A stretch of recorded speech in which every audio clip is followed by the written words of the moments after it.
બનાસકાંઠાથી પ્રાપ્ત થઈ રહ્યા છે થરાદ સાંચોર હાઈવે પર બબાલ ટ્રકના સાઈડ ગ્લાસ અડી જતા બબાલ થઈ ડ્રાઈવરો વચ્ચે બબાલ થતા ટ્રાફિક જામ થયો।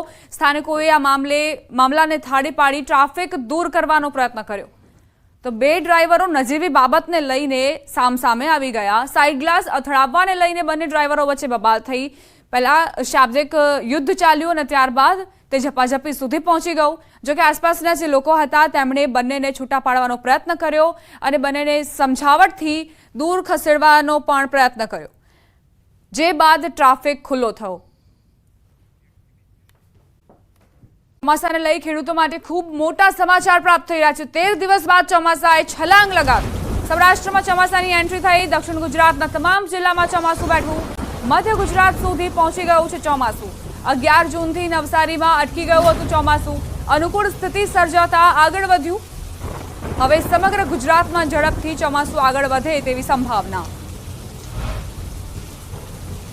10 દિવસ સુધી નવસારીથી આગળ નહોતું વધતું, પરંતુ હવે અનુકૂળ સ્થિતિ સર્જાઈ છે।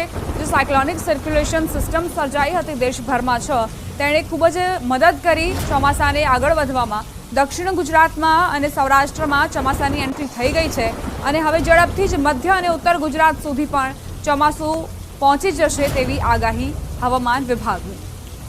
દક્ષિણ ગુજરાતના તમામ જિલ્લામાં ચોમાસું બેસી ગયું છે। સૌરાષ્ટ્રમાં પણ આ જ રીતે આગળ વધી રહ્યું છે। મધ્ય ગુજરાત સુધી ચોમાસું પહોંચી ગયું હોવાની જાણકારી છે।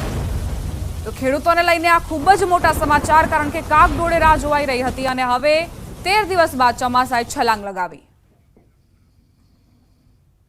સહયોગી લખમણ જોડાઈ ગયા છે વધુ જાણકારી સાથે। લખમણ, અત્યારે કઈ દિશામાં કઈ રીતે આગળ વધી રહ્યું છે ચોમાસું?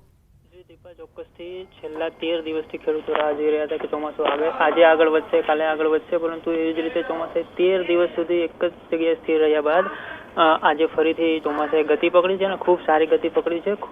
દક્ષિણ ગુજરાતના તમામ જિલ્લાઓમાં, એટલે કે વલસાડ છે, નવસારી છે, ડાંગ છે, તાપી, સુરત, ભરૂચ, નર્મદા, આ તમામ જિલ્લાઓમાં ચોમાસું બેસી ગયું છે। ઉપરાંત ભરૂચ અને છોટાઉદેપુર અને વડોદરાનો થોડોક ભાગ કે જે મધ્ય ગુજરાતમાં આવે છે ત્યાં પણ ચોમાસે એન્ટ્રી કરી લીધી છે। સૌરાષ્ટ્રની જો વાત કરીએ તો ગીર સોમનાથ, અમરેલી અને ભાવનગર, આ 3 જિલ્લાઓમાં થોડા ઘણા વિસ્તારો ચોમાસે કવર કરી લીધા છે। એટલે ખેડૂતો માટે ખૂબ સારા સમાચાર છે, કારણ કે ચોમાસું છેલ્લા 13 દિવસથી નવસારીમાં સ્થિર થઈને બેઠું હતું। વલસાડ, ડાંગ અને નવસારી આ 3 જિલ્લામાં એન્ટ્રી કર્યા બાદ ચોમાસાએ લાંબો આરામ કર્યો અને હવે ચોમાસું વિધિવત રીતે ખૂબ જ આગળ વધી રહ્યું છે। સૌરાષ્ટ્રના 3 જિલ્લાઓમાં એન્ટ્રી કરી લીધી છે। ઉપરાંત મધ્ય ગુજરાતમાં છોટાઉદેપુર સુધી ચોમાસું પહોંચી ગયું છે અને હાલ જે હવામાનની સ્થિતિ છે, જે સંજોગો સર્જાયા છે એને જોતા એવું લાગી રહ્યું છે કે ચોમાસું હવે ટૂંક જ સમયમાં ગુજરાતના તમામ જિલ્લાઓમાં કવર કરશે અને તમામ જિલ્લાઓમાં ખેડૂતો વાવણી કરી શકે એટલો વરસાદ થઈ શકશે।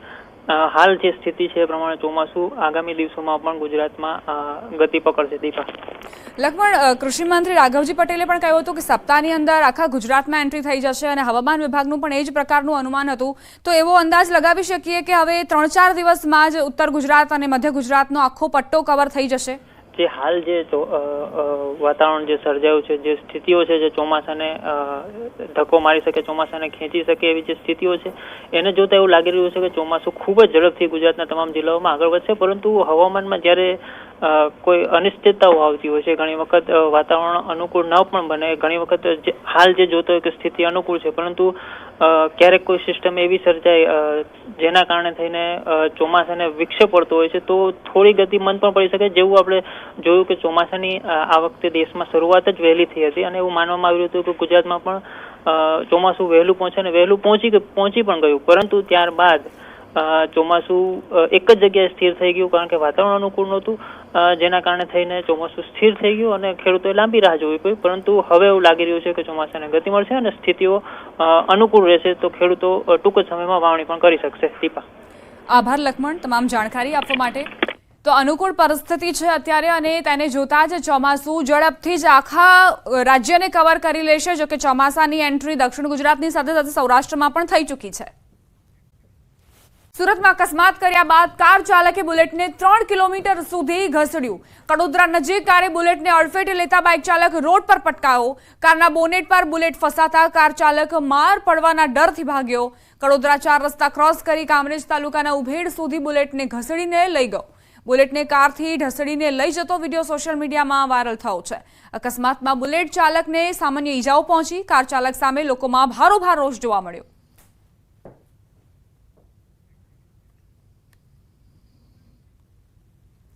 સુરતમાં અંગત અદાવતમાં બાઇકમાં આગ ચંપીની ઘટના બની। લીંબાયતના મીઠી ખાડી વિસ્તારનો બનાવ સીસીટીવીમાં કેદ થયો છે। માચિસ વડે પેટ્રોલ પાઇપમાં આગ લગાવીને એક વ્યક્તિ સીસીટીવીમાં કેદ જોવા મળ્યો। સમીર શેખ નામના વ્યક્તિ પર બાઇક સળગાવવાનો આરોપ મુકાયો છે।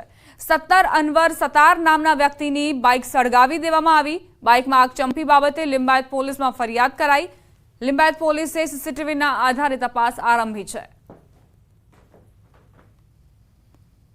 તો આ વ્યક્તિ જુઓ સીસીટીવીમાં કેદ। આ વ્યક્તિ અહીં બિલ્લી પગે આવે છે, ત્યારબાદ જે બાઇક છે તેના પેટ્રોલ પાઇપમાં માચિસની સળી વડે આગ લગાવી દે છે।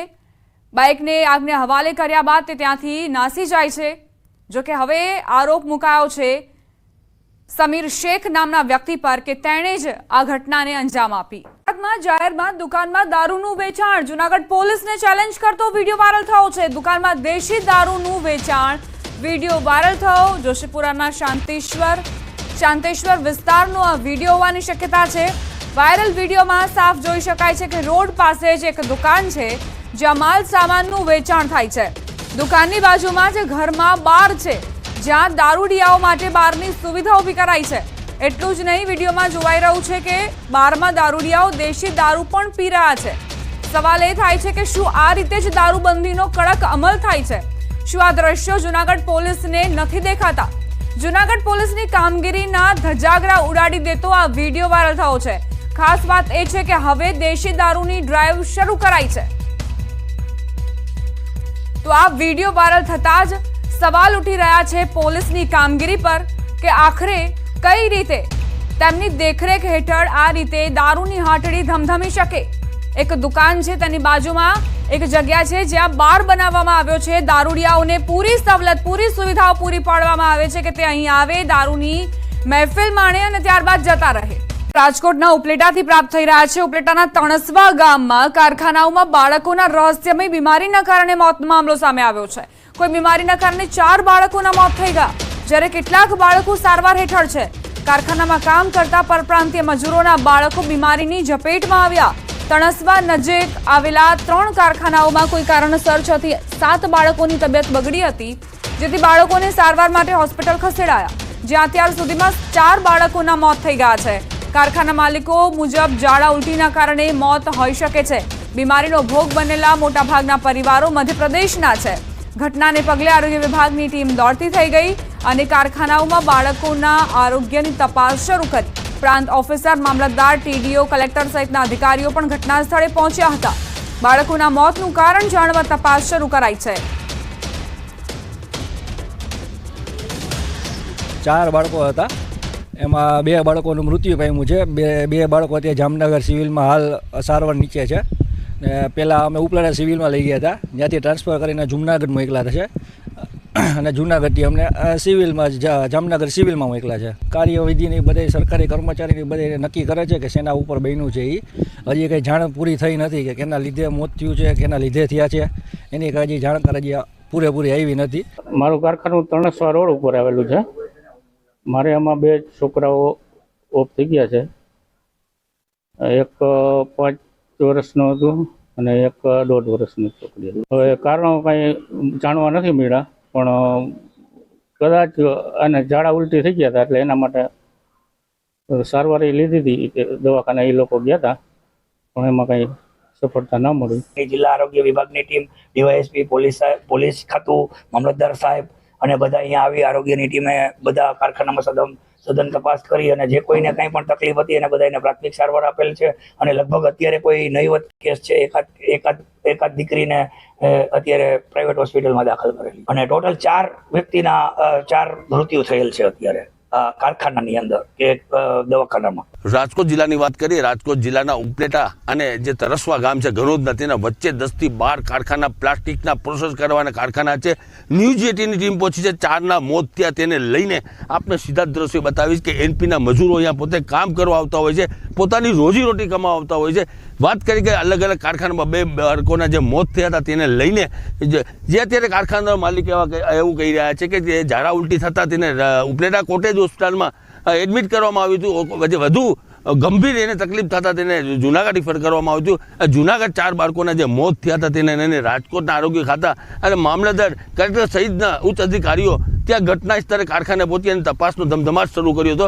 હાલ સીધા આપણે દ્રશ્યો બતાવીશ કે હાલ જે આરોગ્યની ટીમ છે તે કારખાનામાં પહોંચી છે અને કારખાનામાં જે મજૂરો કામ કરતા તેના બાળકોને અત્યારે તે ચેકિંગ કરી રહી છે. અત્યારે જે 4 બાળકોના મોત થયા તેનું કારણ સાચું શું છે તેને લઈને આરોગ્ય ટીમ છે અત્યારે ત્યાં પહોંચી છે. જ્યાં ગણોદ ગામે જ્યાં કારખાના આવેલ છે ત્યાં પહોંચી છે અને તપાસ કરી રહી છે. હવે સાચી હકીકત એ છે કે જે નન્હીસી જાન છે, જે નાના બાળકો છે, જે નાના બાળકોને 4ના મોત થયા એનું સાચું કારણ શું છે, જે રિપોર્ટ આવ્યા બાદ જ ખબર પડશે કે તેનો મોતનું શું કારણ હતું. મુનાફ બગાડી, ગુજરાતી, ઉપલેટા.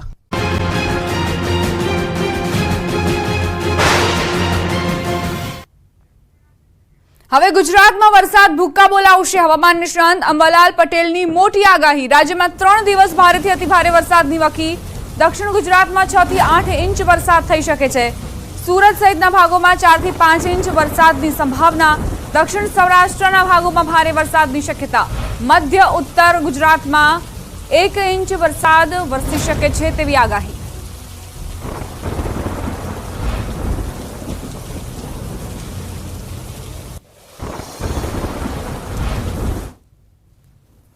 ગુજરાતમાં ચોમાસું મંદગતિનું થયું હતું, હવે વિદર્ભમાંથી થોડુંક આગળ વધ્યું છે, પરંતુ આ ચોમાસું જે છે એ હાલમાં આગામી 3 દિવસમાં દક્ષિણ ગુજરાતના ભાગોમાં લગભગ આહવાડક વરસાદ, વ્યારા વગેરે ભાગોમાં 6 થી 8 ઇંચ જેવો વરસાદ થવાની શક્યતા રહેશે.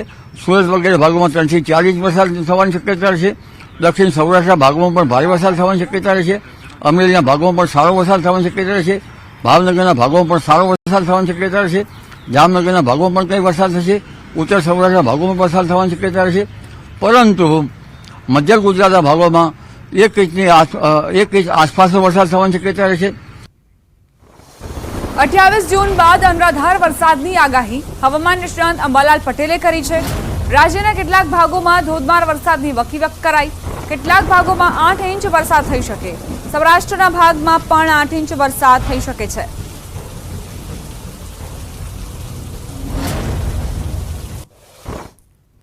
અઠ્યાવીસમી જૂન પછી વરસાદી વહન જબરું આવશે. પશ્ચિમ ઘાટમાં શરૂ થયેલું વરસાદી વહન અરબ સાગરમાં, જે કર્ણાટક, ગોવા ઉપરાંત કોંકણ આ ભાગમાં શરૂ થયેલું ભીષણ વરસાદી વહન મુંબઈ થઈને દક્ષિણ ગુજરાતમાં થઈને દક્ષિણ સૌરાષ્ટ્રના ભાગમાં આવવાની શક્યતા રહે છે. અને આ જે વહન છે એ પશ્ચિમ ઘાટમાં મુસળધાર વરસાદ કરશે.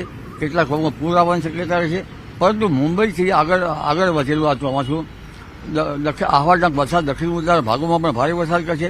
કોઈ ભાગમાં 6 થી 8 ઇંચ કે તેથી વધુ વરસાદ કરશે. જુલાઈ માસમાં વરસાદનું ભારેખમ વહન. હવામાન નિષ્ણાંત અંબાલાલ પટેલે આગાહી કરી.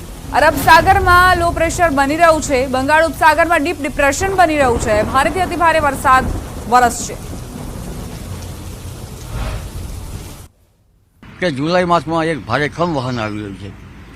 અરબ સાગરમાં બનતા લો પ્રેશરો, ડિપ્રેશનો અને બંગાળ ઉપસાગરમાં બનતા ડિપ્રેશનો અને લો પ્રેશરો અને મધ્યમાં બનતા લો પ્રેશરો, આ બંનેના કારણે વિશાખાપટ્ટનમમાંથી જતું એક વહન અને અરબ સાગરમાંથી વહન, આ બંને વહનો એકબીજામાં ભળી જતા જબરજસ્ત વરસાદ થશે.